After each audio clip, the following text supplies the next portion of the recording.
하니까. 할렐루야. 자, 오늘은 역대하 5장과 6장입니다. 5장을 요약하면 성전 건축이 완성된 후에 솔로몬이 이제 그 여호와의 언약궤를 성전으로 옮겨서 안치시켰습니다. 그래서 성전인 언약궤가 없으면 언약궤는 하나님의 임재를 상징합니다. 언약궤가 없으면은 성전이 안 되는 거죠. 핵심 언약궤가 있어야 되는데 그 언약궤를 성전으로 옮겨 안치시켰다. 그래서 다윗은 그렇게 언약궤를 사모하고 영적인 것을 사모했기 때문에 언약궤가 들어올 때 막 춤추고 그러다가 조금 문제가 있었죠. 바지가 벗겨져가지고 위갈이 그걸 보고 비웃다가 또 성녀가 되는 그런 좀 좋은 일과 안 좋은 일이 있었는데, 그래서 모세 당시 성막이 완성되었을 때 처럼 여호와의 영광의 임재가 구름 가운데 나타났습니다. 출애굽기 40장 34절. 이는 이 성전을 하나님의 처소로 인정하고 연락하시는 하나님 그 표시라고 합니다. 내가 출애굽기 40장 33절을 먼저 보겠습니다. 하나님의 영광의 구름이 꼭 나타납니다. 영광의 구름. 임재가 출애굽기 40장 34절. 출애굽기 40장 34절 한번 찾아보겠습니다. 사람의 말은 아무 쓸데가 없습니다. 한마디로. 자, 구름이 그는 성막과 제단 주위 뜰에 포장을 치고 뜰문에 휘장을 다니라. 모세가 이같이 모세가 회막을 하나님의 식양대로 하나님이 가르쳐 주셔서 다 많은 역사를 마치니 다 만들었은. 그렇게 모세가 성막을 다 만들었을 때 시내산에서 1년 동안 성막을 만들고 다른 것을 다 준비를 했습니다. 그때 구름이 회막에 덮이고 여호와의 영광이 충만해요. 저희도 기도를 깊이 해보면 하나님의 영광이 막 빽빽한 구름으로 임하시는 것을 저는 많이 체험합니다. 요즘은 이제 열리면은 하늘이 이렇게 빛이 이렇게 반짝반짝반짝이면 빛이 계속 이렇게 임하시는 것을 봅니다. 네, 처음 옛날에는 막 영성 기도할 때 숨 참고 기도 막 그렇게 하면은 이제 빽빽하게 영광이 구름이 촉하게 임하는 것을, 그래서 영적으로 지금도 여러분 이게 그게 아니라 우리는 매일 참하죠. 우리 슬라임 교사님 여호와의 영광이 구름에 왜 이렇게 구름을 하냐? 하나님은 숨기시는 분이십니다. 하나님의 얼굴을 보면 직접 보면 죽습니다. 우리는 죄인이기 때문에. 그래서 모세에게 하나님이 이렇게 그냥 친구에게 말하듯이 이렇게 얘기를 했을 때도 구름에 덮여 있었다고 말합니다. 그 회막문에 서 있을 때 하나님과 모세가 진짜 이렇게 대면해서 얘기를 했는데, 근데 하나님 얼굴을 그냥 본 게 아니라 이렇게 약간 구름에 쌓여 있습니다. 하나님의 영광의 구름에. 그래서 구름이 이렇게 쌓여 있다는 것은 하나님이 임재한다는 것입니다. 그래서 이 하나님의 처소로 인정하고 하나님이 연락하셨다는 것입니다. 우리가 기도할 때 하나님이 어떤 임재한다는 것, 이런 것을 사인을 반드시 줍니다. 그런 하나님의 임재가 없으면은 그게 아무리 교회가 멋져도 교회가 아니고, 어저께도 저도 그 말, 그래도 기도하는 교회는 기도하는 기능이 제일 큽니다. 기도하면서 하나님과 교통을 하고 하나님의 임재가 반드시 있어야 되지. 그게 교회입니다. 지금은 사람의 몸이 성전입니다. 그래서 1절에서 15절까지는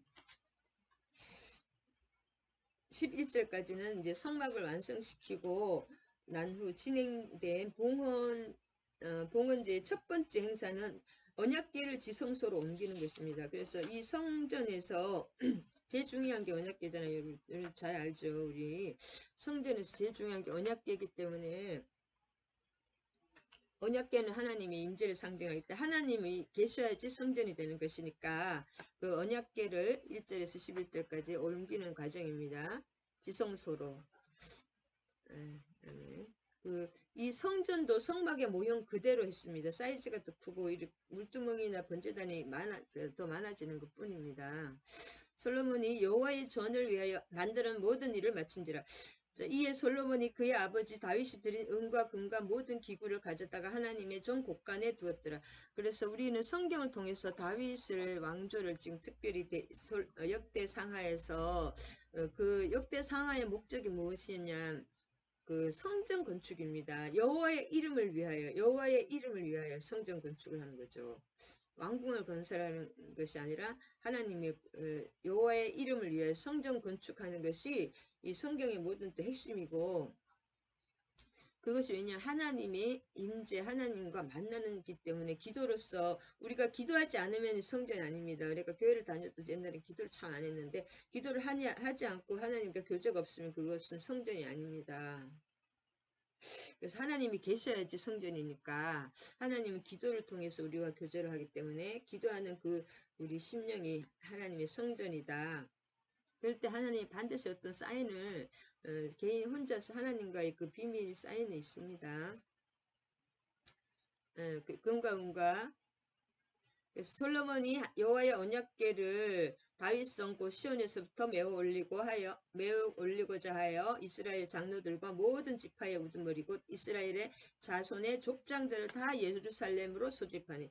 그래서 그 이 땅 분배할 때도 계속 그 이제 뭐 여호수아하고 같이 하니까 비슷비슷한데, 땅 분배라든지 이전에 여호수아 시절이라든지 그때도 땅을 분배하고 가나안 땅 분배할 때도 그 다윗 뭐지 여호수아 혼자 한 것이 아니라 이렇게 다 그 제사장과 그 지파대 우두머리 지도자들을 다 불러서 다 같이 한 것처럼 정치적인 그런 것도 다 이렇게 위에 사람들과 같이 하듯이 여기도 마찬가지 종교적인 것도 이 신정 국가이기 때문에 이스라엘은 종교를 위한 정치죠 결국은.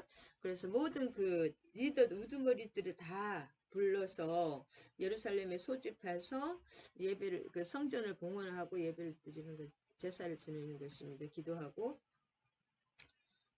그다음에 이제 6장에서도 나오겠지만 이 성전 건축만큼 중요한 것이 기도입니다. 솔로몬의 기도.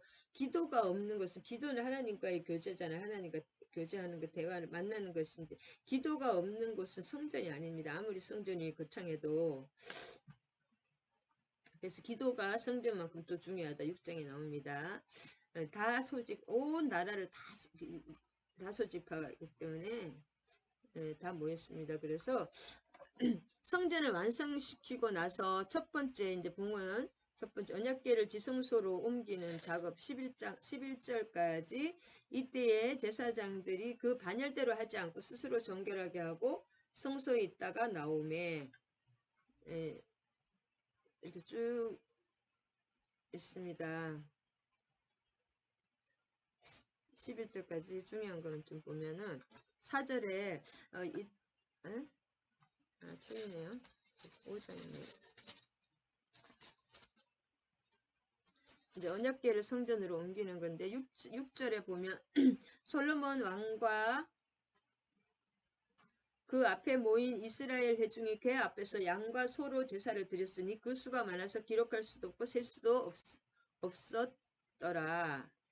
예, 엄청나게 그 양과 소로 제사를 드렸더니, 그래서 1,000번제인가 봐요. 1,000번제가 실은 그 1,000마리의 그 모든 짐승 한꺼번에 그렇게 올릴 수가 있을까요? 아무리 커도. 물두멍이 이런 게 10개밖에 없었는데 다 잡아가지고 하잖아요. 그러니까 몇 날 며칠에 걸려서 했을 수도 있습니다.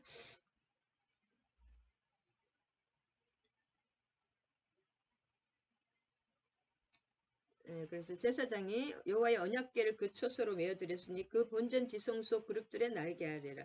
이제 그 성소를 그룹하고 다 지어놨으니까 그 밑에다가 이 언약궤가 제일 중요하죠. 그룹들은 궤 위에 날개를 펴서 궤와 그 채를 덮었는데 우리 언약궤 너무 잘 아십니다.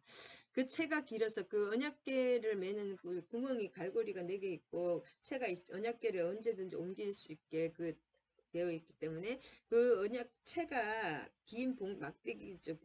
길어서 바깥으로 나옵니다. 그냥 그게 바깥까지 이렇게 나왔다고 합니다. 지성소 바깥에 좁고. 근데 그것을 빼지 않고 항상 그대로 들어가셔서 항상 그 상태로 유지가 됩니다. 근데 궤 안에는 그 언약궤 안에는 뭐가 있습니까? 언약궤는 두돌판이 원래 그 십계명의 두돌판과 아론의 쌍난 지팡이와 아론 지파를 하나님께서 선택한 쌍난 지팡이와 만나 항아리 40년간 동안 먹었던 그거 세 가지가 있어야 되는데 만나 항아리와 그 아론의 쌍난 지팡이는 뭐 어쨌든 없어졌습니다. 그게 이렇게 옮기다가 없어졌는지 어쨌든지 그래서 그 안에는 두돌판만 있었다. 결국은 그 언약을 모세가 모세가 그 호렙산 시온산에서 넣은 그 두 돌판 하나님의 십계명 말씀만이 이제 남는다. 결국은 처음에는 우리가 하나님을 믿을 때 기적과 이사와 여러 가지 막 영적인 막 그런 여러 가지 그런 것들을 주십니다. 하나님이. 근데 그런 것은 일시적이고 결국은 하나님의 말씀만이 남는 말씀이 이제 모든 것을 이끌어 나가고 우리가 말씀을 통해서 하나님의 인도하심과 역사하심을 이제 경험하게 됩니다. 그 다른 것 기적들 이런 것들은 일시적이고 처음에 잠깐 있고 그 다음에는 우리가 말씀으로 모든 것이 인도되고 말씀을 깨달음으로써 하나님의 음성을 듣고 하게 되는 것입니다. 말씀으로만 역사하신다. 이제는 말씀만 남았다. 그것이 굉장히 중요합니다.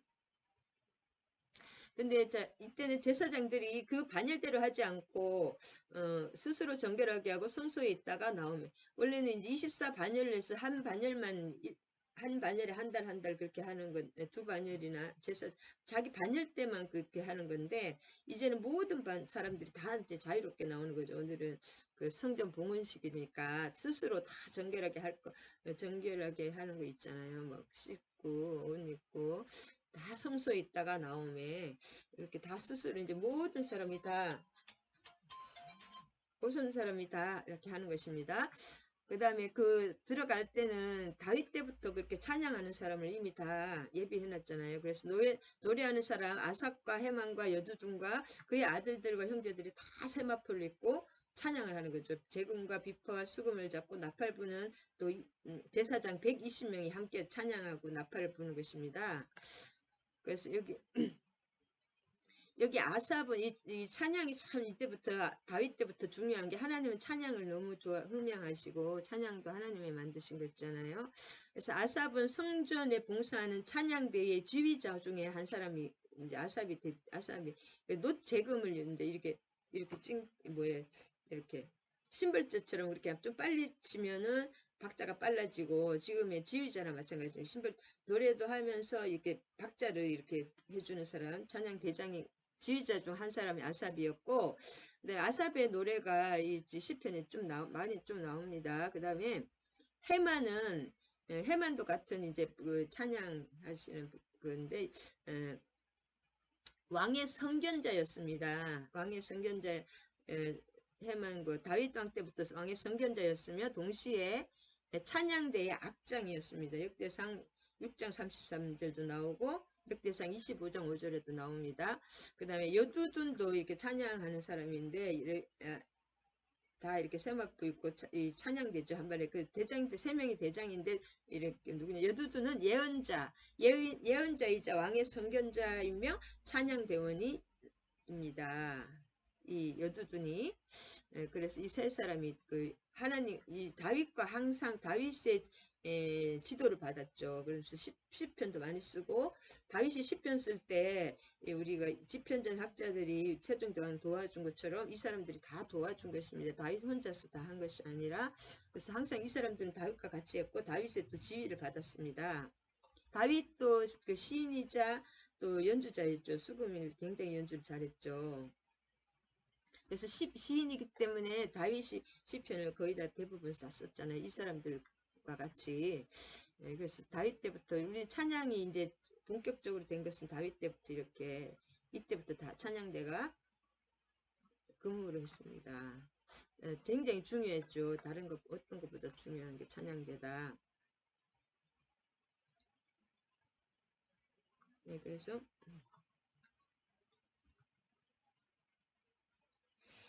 그래서 아까도 다시 한번 복습을 했죠. 14절까지밖에 없으니까 다시 복습을 하면 하나 1장 1절에서 10 언약궤의 성전 안치인데 하나님과 이스라엘 백성의 선민 언약의 증거잖아요. 하나님이 이 구약과 신약에 지금 신약까지 추가됐지만은 그 약속의 말씀이잖아요. 그래서 약속이다. 그래서 구원으로 이끄시는 하나님의 임재의 상징이다. 언약궤가 하나님 임재. 그다음 그렇기 때문에 언약궤가 지성소에 안치될 때에 성전은 하나님의 임재를 상징하는 그 진정한 하나님의 성전이 될 수가 있습니다.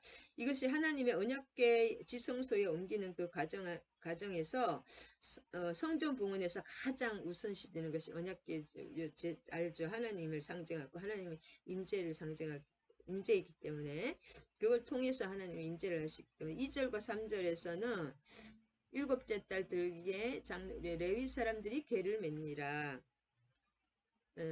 솔로몬 왕은 모든 백성 가운데 모든 백성을 예루살렘으로 소집해서 백성들도 언약궤를 옮기는 일이 다 같이 동참을 합니다. 그래서 솔로몬 왕뿐 아니라 모든 이스라엘 백성들이 성전 봉헌에 전적으로 헌신했다는 것을 보여주는 말씀입니다.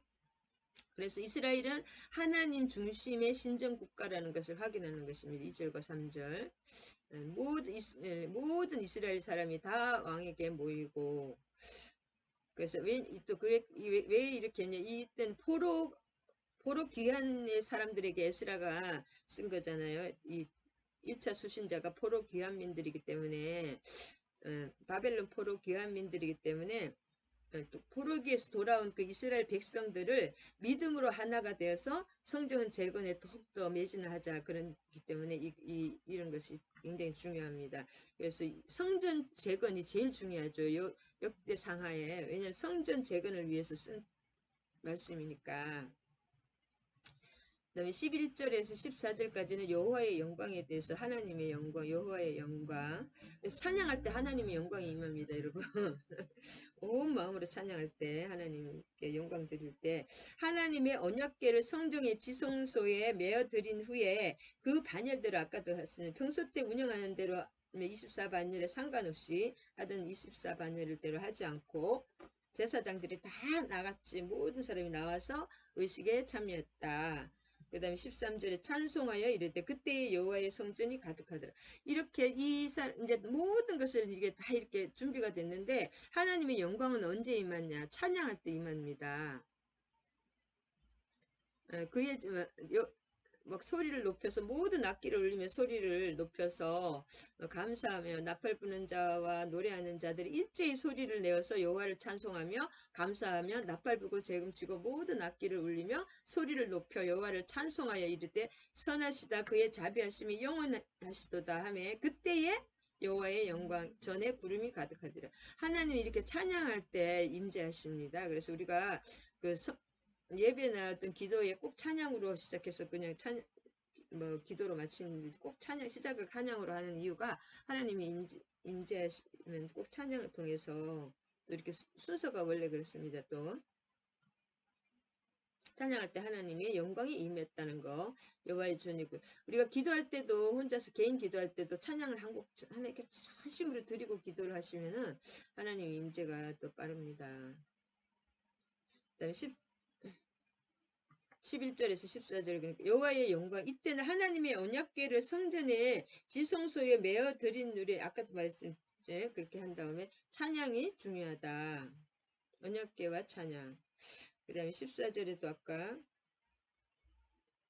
제사장들이 그 구름으로 말미암아 능히 서서 섬기지 못하였으니 이는 여호와의 전에 가득한 하나님의 구름이 빽빽하게 그 성전을 덮었기 때문에 서서 이렇게 서 있기가 힘들 정도로 구름이 영광의 임재가 가득했다는 거죠. 그래서 예루살렘 성전이 완성되고 하나님의 언약궤가 지성소에 안치되었다는 것은 예수 그리스도께서 예루살렘에 입성하는 것을 예표하는 것입니다. 지금 신약에 언약궤라는 것은 예수 그리스도가 예루살렘에 그것을 입성하는 것을 예표하는 거고 모든 것을 예수 그리스도와 예표하는 것입니다.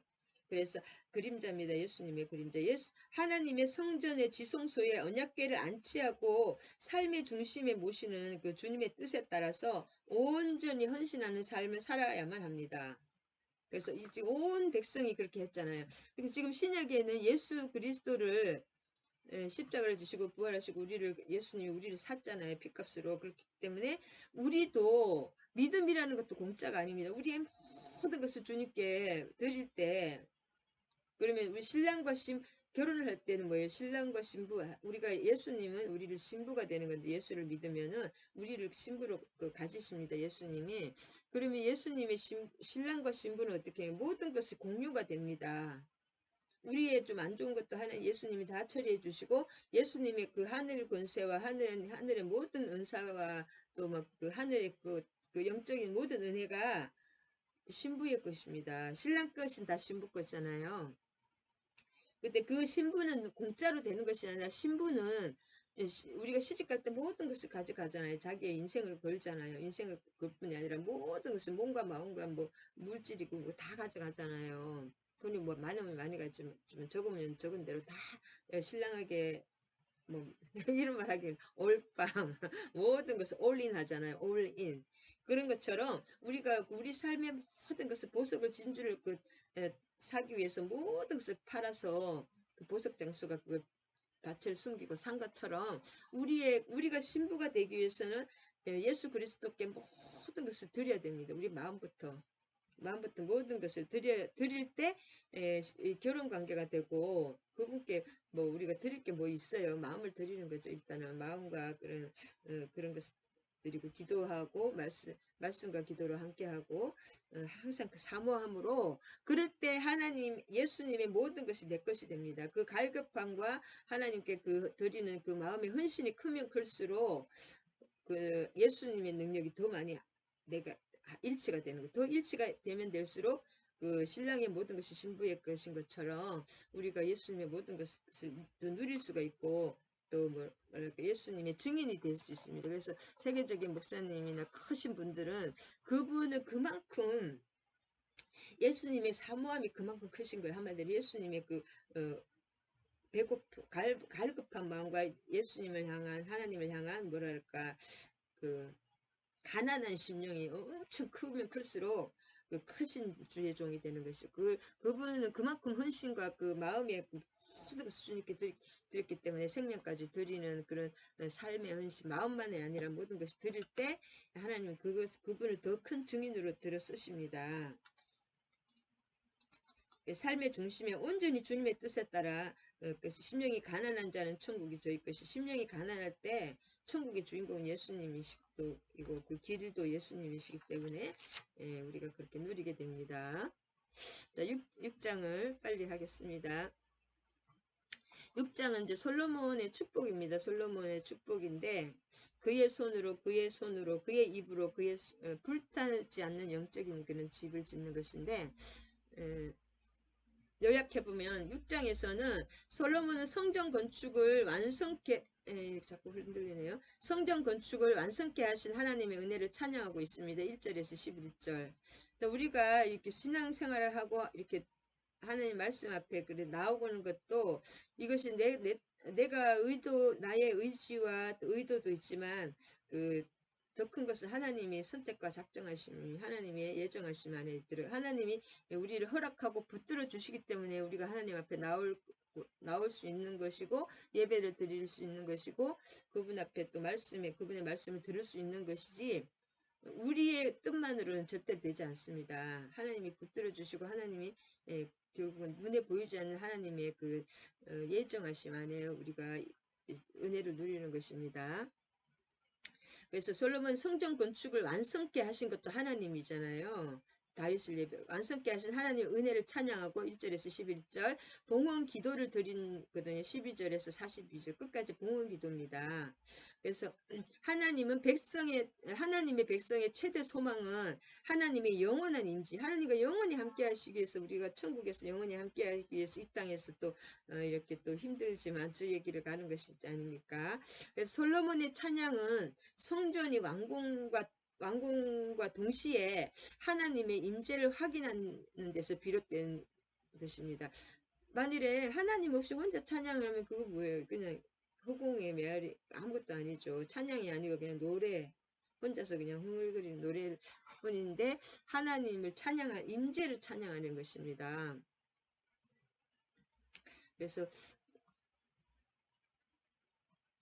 솔로몬이 이르시되 이 1절에 보면은 여호와께서 캄캄한데 계시겠어 말씀하셨어. 캄캄한데 성막이거든. 성막이 캄캄하잖아요. 그래서 내가 이 성막을 저 성막에 왔다. 하나님이 결국 진짜 성전을 그렇게 원하시지 않으셨어요. 근데 너무 이렇게 드리고 싶은 그런 거 있잖아요. 하나님의 임재를 너무 사모하고 다윗은 진짜 그 열성이라는 것은 말도 못하잖아요. 다윗의 열정이라는 것은 찬양대를 그냥 그 장막 앞에서도 끊임없이 쉬지 않고 찬양을 드렸거든요. 찬양대로 인해서 찬양대가 6천 명인가 그랬거든요. 다윗이 부린 찬양이. 그 성막에 깜깜한 데서 계시겠다 말씀하셨사오나 내가 주를 위하여 거실 성소를 건축하였사오니 이제 아버지와 같이 다윗이 이렇게 솔로몬이 주께서 영원히 계실 초소로소이다 하고 얼굴을 돌려 축복하고 이스라엘은 온 회중과 같이 한 거죠. 여호와를 송축할지어다. 여호와께서 그의 입으로 내 아버지 다윗에게 말씀하신 것을 그의 손으로 이루셨다 이르시기를 내가 내 백성을 애굽에서 인도하여 낸 날부터 내 이름을 둘 만한 집을 건축하기 위하여 이스라엘 모든 지파 가운데 아무 성읍도 택하지 아니하였으며 내 백성 이스라엘의 주권자가 될 사람을 아무도 택하지 아니하였더니 예루살렘을 택하여 내 이름을 거기 두고 또 다윗을 위하여 내 백성 이스라엘을 다스리게 하였노라 하신지라. 내 아버지 다윗이 이스라엘의 하나님 여호와의 이름을 위하여 성전을 건축할 마음이 있었더니 여호와께서 내 아버지 다윗에게 이르시되 내가 내 이름을 위하여 하나님의 성전은 반드시 그 하나님의 이름이 들어갑니다. 예수님의 이름, 하나님의 이름. 여호와 하나님의 이름이 없는 것은 성전이 아니에요. 성전을 하나님의 이름을 위하여 성전을 건축할 마음이 있었으나 이 마음이 내게 있는 것이 좋도다. 그러나 너는 그 성전을 건축하지 못하고 내 허리에서 나올 내 아들 그가 내 이름을 위하여 솔로몬이 이제 성전을 건축하리라는 것을 이미 다 말씀하셨죠. 그 다음에 여호와의 이름을 위하여 내 이름을 위하여 성전을 건축한다. 그 다음에 계속 성전 건축 앞에는 반드시 하나님의 여호와의 이름이 나옵니다. 여호와의 이름을 위하여 성전을 건축할 여호와 내 이름을 위하여 성전을 건축하리라. 그 다음에 이스라엘 하나님 10절 끝에도 여호와의 이름을 위하여 성전을 건축하고 그 다음에 이스라엘 자손과 언약을 그의 손을 펴니라. 여호와 하나님의 이름 여호와라든지 하나님이 나올 때 그게 제일 중요한 것입니다. 솔로몬이 이제 노수로 대야를 만들었으니 길이가 알죠. 무릎을 꿇고 하늘을 향하여 손을 펴고 기도를 하는 거죠. 이제 6절에서 11, 그 다음에 12절에서 42절까지는 뭐냐면 역대상에서도 중요한 부분에는 반드시 기도가 나타납니다. 역대상 17장 16절에 27장 29절에 27장 29절 9절과 10절과 19절까지도 중요한 부분에는 반드시 그 기도가 나타나는데 이 부분에 기록된 솔로몬의 기도에도 역대기의 기자 예스라의 구원 신학의 핵심이 포함되어 있습니다. 여기서 기도의 주제는 뭐냐면 어떤 의미에서 기도 그 자체입니다. 기도의 주제는 기도 그 자체입니다. 19절에서 21절 보면은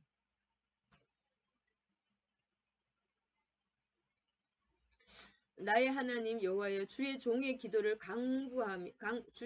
종의 기도와 간구를 돌아보시며 주의 종이 주 앞에서 부르짖는 것과 비는 기도를 들으시옵소서. 주께서 전에 말씀하시기를 내 이름을 거기에 두리라 하신 이 성읍을 향하여 주의 눈이 주야로 보시오며 주의 종이 이곳을 향하여 비는 기도를 들으시옵소서. 주의 종과 주의 백성 이스라엘이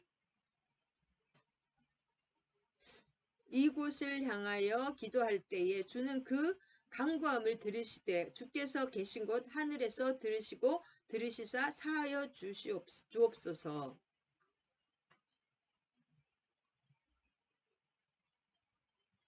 만일 어떤 사람이 그 이웃에게 범죄함으로 맹세시킴을 받고 그가 와서 이 성전에 있는 주의 제단 앞에서 맹세하거든 주님은 하늘에서 들으시고 행하실 때 주의 종들을 심판하사 악한 자의 죄를 정하여 그의 행위대로 머리에서 돌리시고 공의로운 자를 의롭다 하사 그 의로운 대로 갚으시옵소서. 그러니까 그래서 성전의 1차적 기능인 희생 제사도 중요하지만 성전에는 기도하는 것이 기도 그 자체가 중요하고 기도가 굉장히 강조되어 있습니다. 이 기도하는 이 기도를 다 들어달라는 거죠. 악한 자가 회개할 때도 기도드리고 그 이유는 왜냐하면은 기도가 뭐의 목적이에요? 성전의 목적은 기도입니다. 그래서 신약에도 예수님이 내 집은 만민이 기도하는 집인데 막 장사하고 거기서 막 그 동물들 팔고 돈 환전하고 막 그러면서 막 돈을 많이 벌고 그렇게 하니까 막 너희가 강도를 구례를 만들었다 하면서 막 뒤집었잖아요. 예수님이 내 집은 만민이 기도하는 집이다. 그 교회에서 저도 참 기도가 약해가지고 그래서 지금 그래도 하려고 노력을 하는데 기도가 없는 곳은 만민이 기도하는 집이 교회입니다. 기도가 없으면은 교회가 아닙니다. 하나님의 임재가 없습니다. 그래서 성전의 1차적인 기능은 그 예배도 중요하지만 기도도 중요하다. 예배만큼 기도도 중요하다. 그래서 하나님과의 사귐의 방편으로 기도가 이제 그만큼 하나님과의 교제가 없으면은 뭐 형식적인 예배는 필요 없잖아요. 평소 때 기도를 항상 하나님과 사귐이 있는 상황에서 또 예배를 통해서 하나님의 우리의 모든 것을 받으십니다. 그래서 그다음에 22절에서 39절까지는 22절까지 이제 39절까지 쭉 읽으면 일단은 뭐 요약을 하면 솔로몬이 성전 봉헌의 의식 중에서 행한 기도는 7가지의 강구로 그 내용을 분류할 수 있습니다. 첫 번째, 맹세한 자의 범죄 여부 및 처벌 여부를 판단해 주실 것입니다. 처음에 22절에서 23절 맹세시킴을 받고 제단 앞에서 맹세하잖아요. 그런 하늘에서 들으시고 그 행위대로 갚아달라는 거예요. 악한 자의 죄를 정하여 악한 자는 에게 의롭다, 공의로운 자는 의롭다 하고 그 행위대로 그래서 첫 번째는 처벌 여부를 하나님이 판단해 주실 거고 22절 23절 그 다음에 백성이 범죄함으로 말미암아 전쟁에서 패했을 때 회개하면 구원해 주실 것입니다. 24절과 25절 백성이 범죄함으로 말미암아 전쟁에서 패했을 때는 하나님이 회개했을 때 구원해 달라고. 만일 주의 백성 이스라엘이 주께 범죄하여 적국 앞에 패하게 되므로 주의 이름을 인정하고 주께로 돌아와서 이 성전에서 주께 간구하거든. 이 전쟁에 피하는 것도 하고 결국은 하나님이 그 죄를 인해서 피하게 하시잖아요. 구약에는 다. 그래서 주는 하늘에서 들으시고 주의 백성 이스라엘의 죄를 사하시고 그들과 그들의 조상에게 주신 땅으로 돌아오게 하옵소서. 그래서 회개할 때 하나님이 회개를 받아달라 구원해 달라는 그 기도입니다. 이 솔로몬의 기도는 하나님이 받으셨기 때문에 우리가 지금 또 이런 은혜를 누리는 것입니다. 세 번째는 백성의 범죄로 인해서 기근의 형벌을 내리셨을 때 회개하도록 가르치시고 용서와 비를 주실 것을 기도하고 있습니다. 26절과 27절 만일 그들이 주께 범죄함으로 말미암아 하늘이 닫히고 우리가 극심한 기근도 하나님이 이제 내주시는 것이라고 알 수 있습니다. 내리지 않는 주의 벌을 받을 때 이곳을 향하여 빌며 주의 이름을 인정하고 그들의 죄에서 떠나거든. 우리가 회개할 때 구원이 있고 용서가 임하는 거지. 주께서는 하늘에서 들으사 주의 종들과 주의 백성 이스라엘의 죄를 사하시고 마땅히 행할 선을 가르쳐 주시오며 주의 백성에게 기업으로 주신 주의 땅에 비를 내리시옵소서. 이 땅에는 비가 안 오면 죽는 거잖아요. 이스라엘은 땅이 이렇게 약간 건조하니까 사막화 됐으니까 그래서 그런 뜻이고 기근과 전염병과 전쟁이 백성의 제약이 있을 때 백성의 해결을 하실 것. 그 다음에 어, 다시 한번 또 비슷한 것도 다릅니다. 조금. 세 번, 아까는 기근의 형벌을 내리셨을 때 회개할 때 회개하도록 하나님 직접 가르쳐 주시고 또 용서하시고 비를 내려달라는 것이고 또 네 번째는 기근과 전염병과 전쟁이 백성의 죄악으로 또 임했을 때 백성의 회개 기도를 들어주실 것을 28절에서 31절입니다. 이게 이 당시 제일 악한 것이잖아요. 전쟁과 전염병과 기근, 기근과 전염병과 전쟁, 이것도 하나님이 주시는 것입니다. 여러분, 기근과 전염병과 전쟁, 앞으로 이런 것이 있을 것이라고 계시록에 나와 있잖아요.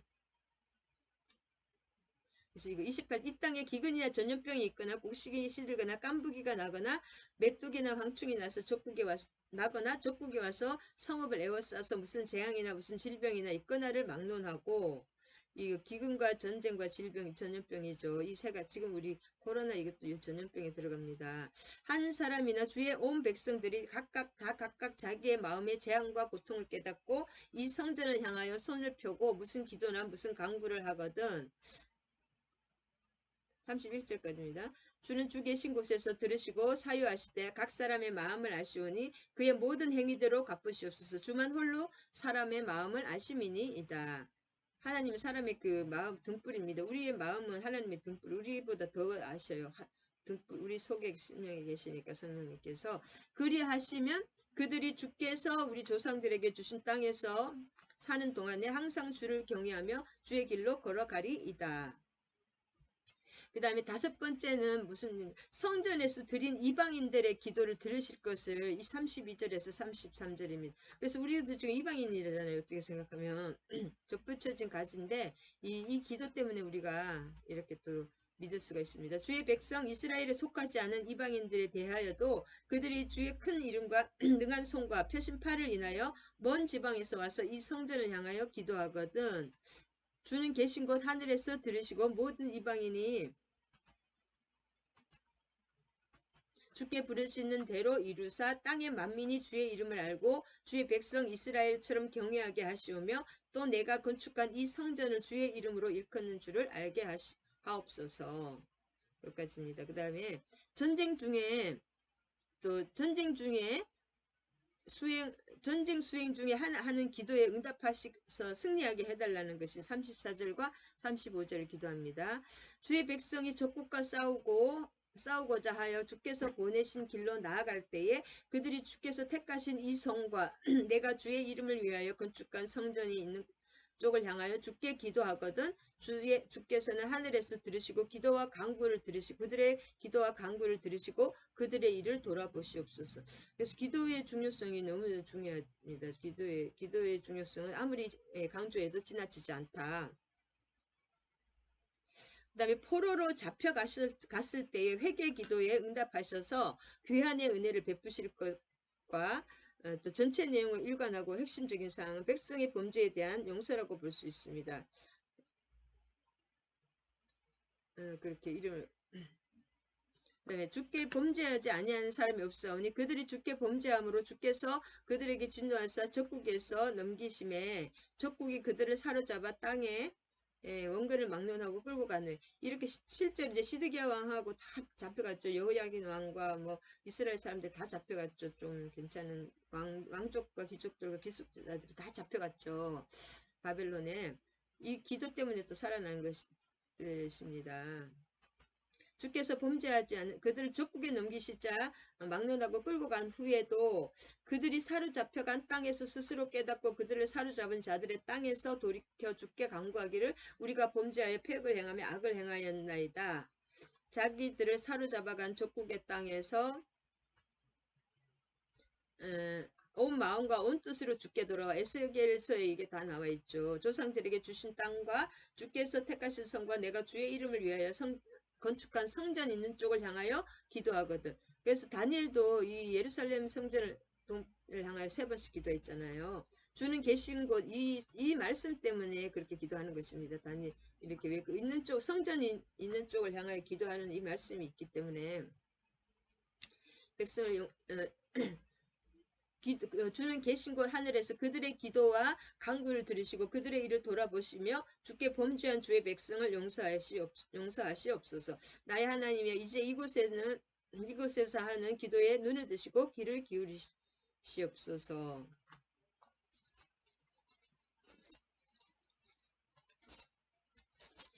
어,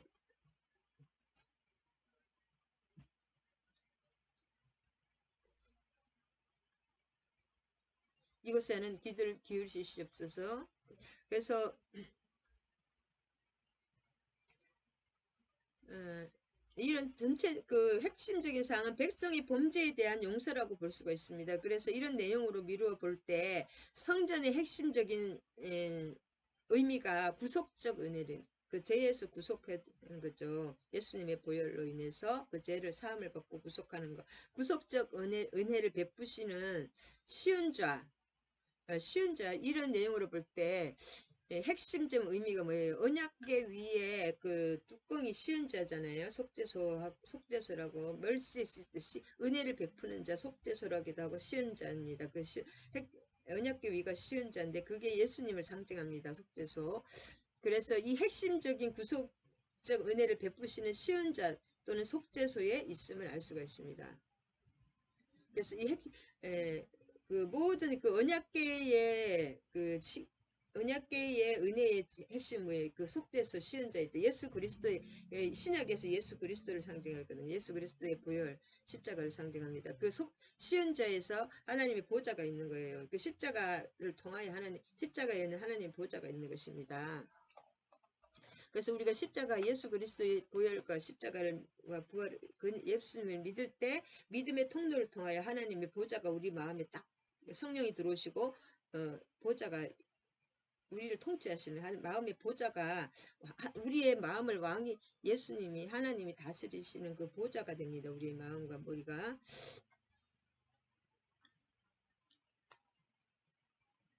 37절과 38절에 보면 범죄하여 패역을 행하며 악을 행하여 있나이다.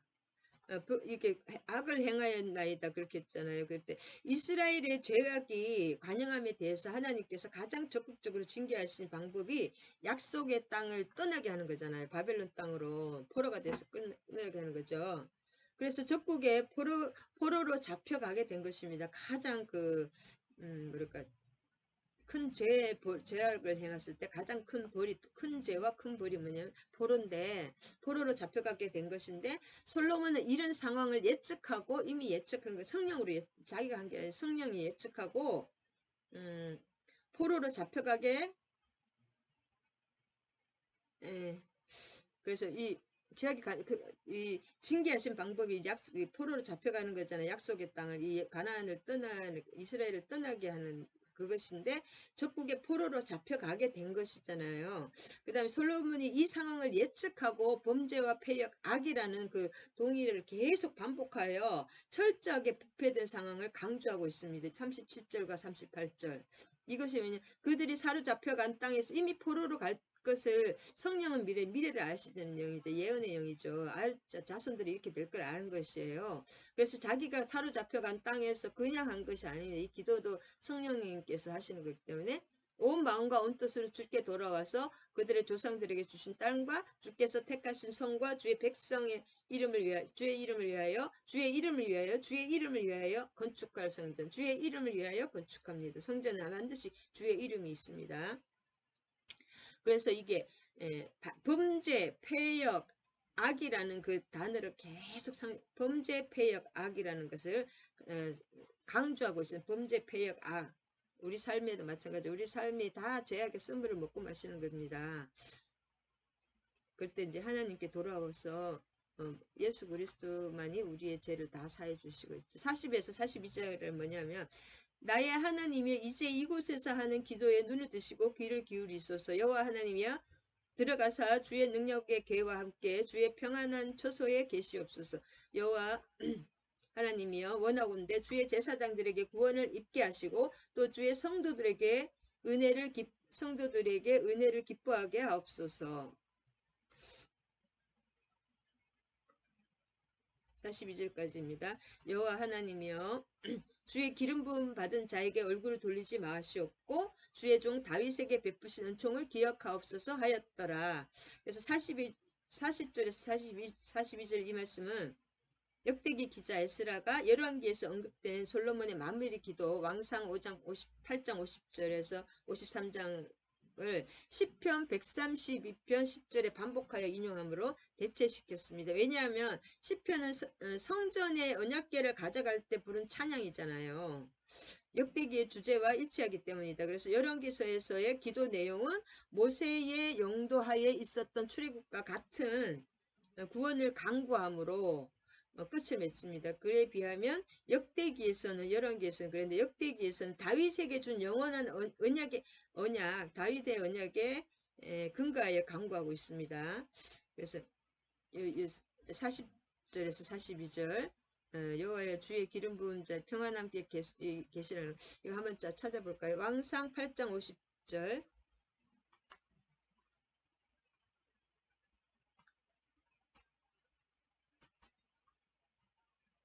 이게 평행 구절이기 때문에 항상 비교하면서 읽어야 됩니다. 원래는 8장 50절에서 53절. 자, 주께 범죄한 백성을 용서하시며 주께 범한 이 모든 허물을 사하시며 간구를 들으시옵소서. 계속 이게 기도 똑같은 기도인데 이렇게 표현이 조금 다릅니다. 모든 허물을 사하시며 그들을 사로잡아 간 자 앞에서 그들로 불쌍히 여김을 얻게 하사 그 사람들로 그들을 불쌍히 여기게 하옵소서. 다니엘을 굉장히 불쌍히 여기잖아요. 그 환관장이. 다니엘도 환관이었습니다, 여러분. 환관장은 환관장들을 이렇게 차죠. 그다음에 그때서 주께서 철 풀무 같은 애굽에서 인도하여 내신 주의 백성 주의 소유가 됨이니이다. 원컨대 주께서는 눈을 들어 주의 종의 간구함을 들으시고 주의 백성 이스라엘의 간구함을 보시고 주께 부르시는 대로 들으시옵소서. 주께서 우리 조상을 애굽에서 인도하여 내실 때에 우리 주의 종 모세를 통하여 말씀하신 같이 주께서 세상 만민 가운데 그들을 구별하여 주의 기업으로 삼으셨나이다. 간구함을 들으시고 이게 똑같은 내용을 옮기는 그 왕상 8절과 지금 역대하 지금 6장 내용이 같은 내용인데 여기는 에스라가 쓴 거고 왕상은 누가 쓴 거예요? 사무엘이 쓴 것 같은데 왕상. 그래서 그 내용입니다. 그래서 조금 다르죠. 시편 132편을 한번 보겠습니다. 요 이 역대기는 열왕기상과 다른 시편에 이런 걸 다 참조해서 썼습니다. 그냥 쓴 것이 아니라 132편입니다. 시편. 성경을 쓸 때 선행 우리가 선행 논문을 보듯이 선행 연구할 때 보듯이 선행 성경을 다 참조합니다. 132 10편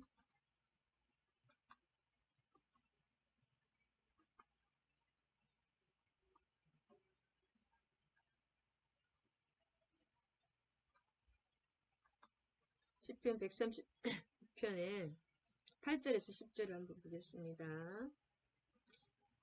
반복하여 여호와여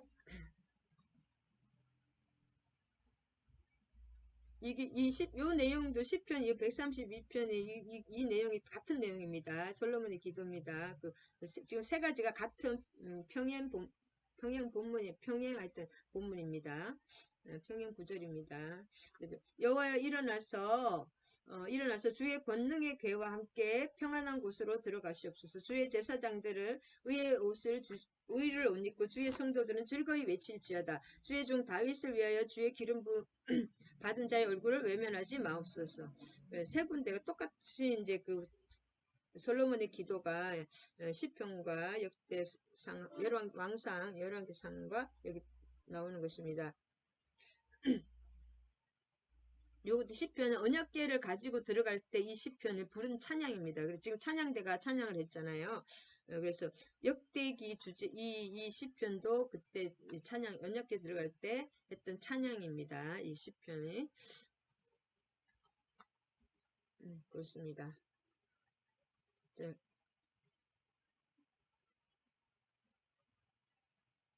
그래서 이쪽에서는 다윗의 열왕기에서는 역대하에서는 다윗에게 준 언약의 근거에 간과하였고 출애 그 열왕기에서는 모세의 그 출애굽기 그것을 강조. 왜냐면 이거 있기 전에 그 모세의 출애굽기라든지 모세의 오경을 또 참조해서 썼던 거겠죠, 왕상.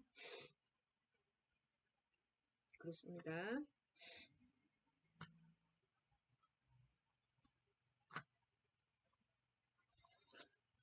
그래서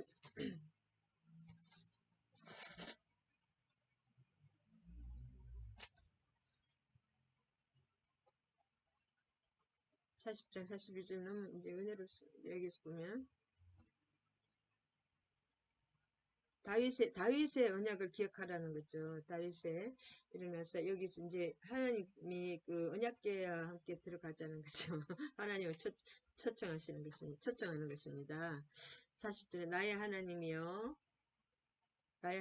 이제 이곳에서 하는 기도에 눈을 드시고 귀를 기울이시옵소서.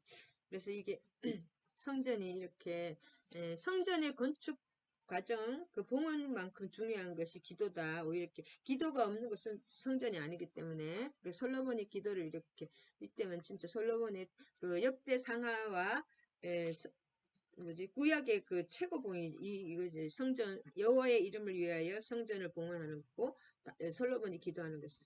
다윗은 이 성전을 준비만 하고 이 기도는 솔로몬이 하게 되는 것입니다. 이것이 클라이막스다. 구약의 클라이막스입니다. 이것을 위하여 모든 것이 창세기부터 흘러왔다. 그것을 알 수가 있습니다. 그 다음에 11절에 언약궤를 두었다. 그것이 계속 성막은 뭐예요? 성막은 이사야 45장 한번 찾아보겠습니다.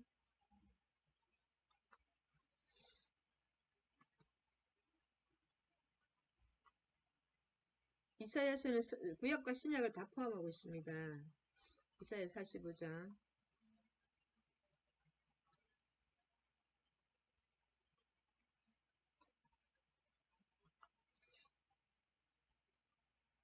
(15절입니다) 15절.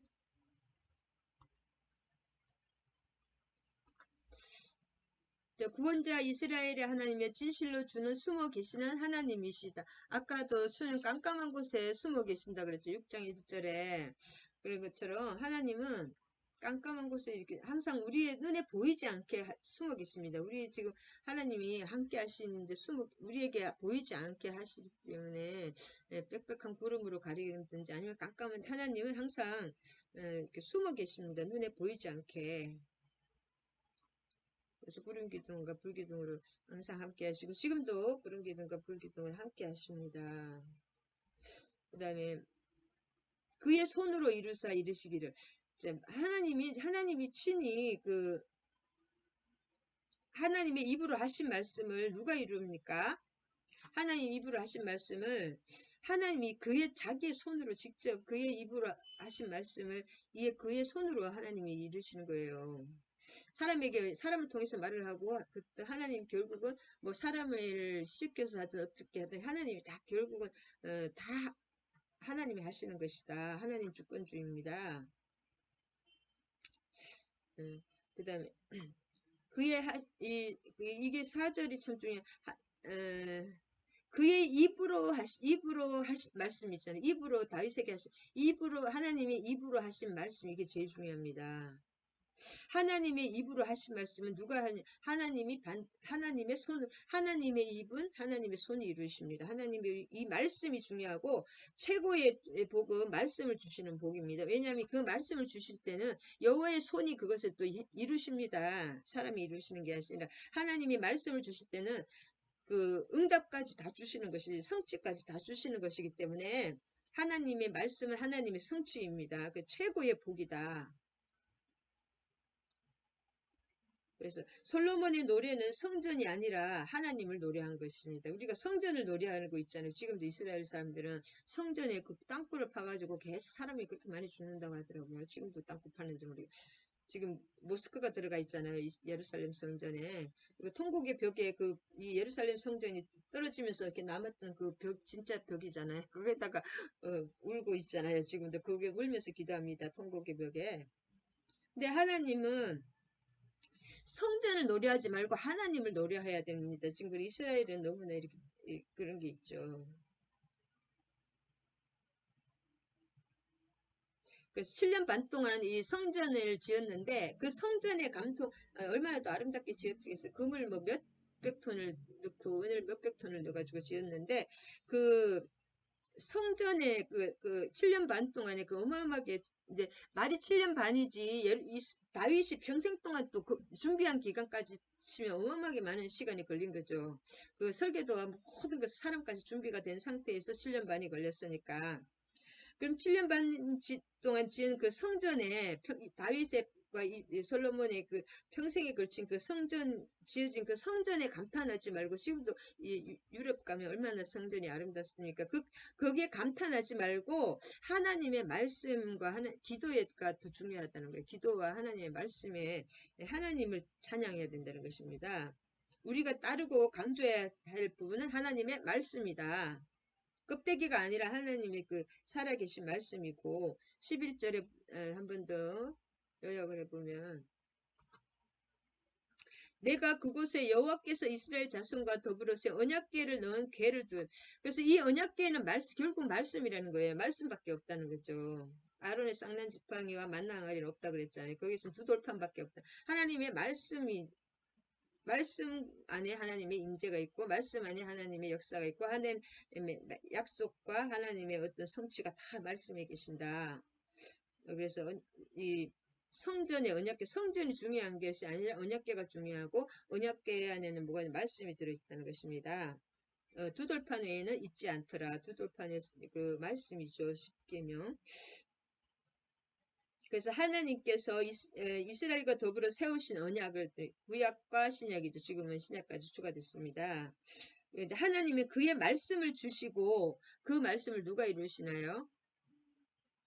내가 이루는 게 아닙니다. 하나님은 그 말씀대로 이루시는 분은 하나님이십니다. 그 말씀대로 입으로 말씀하시고 성전을 건축한 것도 하나님 여호와의 이름을 하나님이 다 그 다윗에게 이렇게 하라 저렇게 하라 저렇게 하라 다 가르쳐 주신 하나님의 수령을 성막을 가르쳐 준 것처럼 이것도 설계도가 있다고 그랬잖아요. 그 다윗에게 준 설계도를 다윗이 솔로몬에게 줬습니다. 하나님의 설계도를 가지고 정확한 구체적인 계획을 가지고 일을 하신다. 주먹구구로 쇠구로 이렇게 일하신다. 우리가 우주에 이런 뭐예요. 행성들이나 수금지와 목도 쳐내며 태양계에 도는 것 조금만 그게 계속 돌아가잖아요. 몇천 년. 조금만 틀어지면 다 이렇게 엉망진창이 되는데 지구도 이렇게 동그랗게 됐으면 안에 적도에는 불이 나가지고 불탄다고 합니다. 15.5도 이렇게 살짝 구부러졌습니다. 그런 것이 뭐예요? 알고 보면 다 그 수학 법칙이 있잖아요. 그래서 저는 수학을 참 힘들어 하는데 수학만 했으면 나 서울대 갔을 것 같은데 이제 수학 법칙에 의해서 다 이 법칙과 설계도에서 넘어갑니다. 우리 DNA도 염색체도 다 공식이 있잖아요. 그걸 보면 몇 살에 무슨 병 걸린 데까지 다 한다고 합니다. DNA를. 그래서 150만을 주면은 그것을 해독할 수가 있다 하던데 우리 DNA를 할렐루야. 결국 하나님은 설계도를 정확한 계획을 가지고 일하신다. 우리가 온 전심으로 갈렙같이 전심으로 하나님의 말씀을 따르고 순종할 때 내가 얼마큼 그 하나님을 사모하고 내가 그 가난한 심령이 있는 만큼 하나님께 갈급한 만큼 내 심령이 비워지고 하나님으로 그 갈급한 만큼 하나님이 천국을 받을 수 있고 하나님의 영적인 은사, 육적인 은사를 또 받을 수가 있습니다. 그래서 결국 우리가 사모함이 부족해서 말씀이 부족하고 기도가 부족한 것일 뿐입니다. 그것이 또 이루어지면 하나님은 모든 것을 천국의 모든 것을 우리에게 주십니다. 이미 주셨고 우리의 그릇을 만들기 위한 과정이다. 할렐루야. 그래서 성전 희생 제사보다도 기도가 더 중요하다. 오늘 또 그것으로 말씀과 기도가 더 중요하다. 그걸로 성전이 그러니까 육적 성전이 중요한 것이 아니라 영적 성전이 중요합니다. 그래서 새 예루살렘이 뭐예요? 하늘에서 내려오는 거예요. 이 땅의 값으로 지은 것은 아무 소용이 없고 하늘의 영적인 성전이잖아요. 근데 그 성전은 결국 나중에 사람이었으면 신부들로 지어졌잖아요. 그리고 성전의 성벽 안에 들어가니까 성전에 그 성전이 없고 성벽에 들어가 보니까 성전 안에 들어가니까 하나님과 어린 양이 그 성전이잖아요, 여러분. 할렐루야. 그래서 우리 속에 하나님과 어린 양이 나를 통치할 때 내가 성전이 되는 것입니다. 할렐루야. 그것이 진짜 성전이다. 기도와 말씀이 성전을 이루셔서 이 땅에서도 이제 완벽하지만 아니지만 부분적으로 임한 천국을 맛보는 저와 우리 지체들이 되게 해 주시옵소서. 아멘. 하나님 오늘 또 성전 솔로몬의 그 성전 봉헌과 솔로몬의 그 축복 기도에 대해서 살펴보았습니다. 그래 솔로몬의 그 기도를 통해서 언약궤의 중요성과 언약궤가 왜 중요하냐 그 위에 속죄소 예수 그리스도의 부혈이 있을 때 거기서 모든 그 우리의 죄와 모든 그런 것들 죄와 악과 그런 것들이 다 거기서 예수 그리스도께서 해결하셨기 때문에 결국은 그 속죄소, 결국 그 속죄소가 예수 그리스도께서 우리를 위해서 지으신 그 우리의 죄와 허물과 패역함, 그런 반역함, 우리의 모든 그 죄적 육체, 옛사람의 육체적인 것, 혼적인 것들을, 잘못된 것들을 다 해결하심으로써, 그 언약궤에서 온전히 영광, 주님의 영광을 하나님, 여호와 하나님을 만나고 우리가 기도와 말씀을 통해서 하나님을 예비하는 아름다운 새 예루살렘, 새 성전이 되기를 원합니다. 우리의 아름다운 성전을 닦기 위해서 이 순간도 성령님 도와주시고 하나님께서 역사해 주시고 모든 것을 공급해 주실 줄 믿습니다. 우리가 하나님의 음성과 기도와 말씀으로 온전히 주님과 교제하며 아름다운 성전이 되어서 정결 거룩한 하나님의 그 임재 안에 들어가는 저 우리 지체들이 되게 해 주시옵소서. 모든 말씀 우리 주 예수 그리스도 이름 받들어 감사드리며 기도드립니다. 아멘, 아멘, 할렐루야. 자, 주기도문과 축도하심으로 예배 마치겠습니다. 하늘에 계신 우리 아버지여 아버지의 이름을 거룩하게 하시며 아버지의 나라가 오게 하시며 아버지의 뜻이 하늘에서와 같이 땅에서도 이루어지게 하소서. 오늘 우리에게 일용할 양식을 주시고 우리가 우리에게 잘못한 사람을 용서하여 준 것 같이 우리 죄를 용서하여 주시고 우리를 시험에 빠지지 않게 하시고 악에서 구하소서. 나라와 권능과 영광이 영원히 아버지의 것입니다. 아멘, 아멘. 이제는 우리 주 예수 그리스도의 한량없는 은혜와 하나님 아버지의 극진하신 사랑과 성령의 감화교통 사랑의 강력한 역사하심이 함께 하신 우리 술라미 권사님과 정소희 목사와 또 지체들 이 나라 이민족에 오늘 또 대선 후보가 뽑힙니다. 하나님 그분 예비하실 그 하나님의 축복된 우리 위정자 위에 우리 정치 지도자 위에 이 나라 이민족 위에 이제로부터 영원히 함께 하실 것을 축원하옵나이다. 아멘, 아멘, 할렐루야. 사랑하고 축복합니다. 기도하시는 아름다운 성전이 되시기 바랍니다.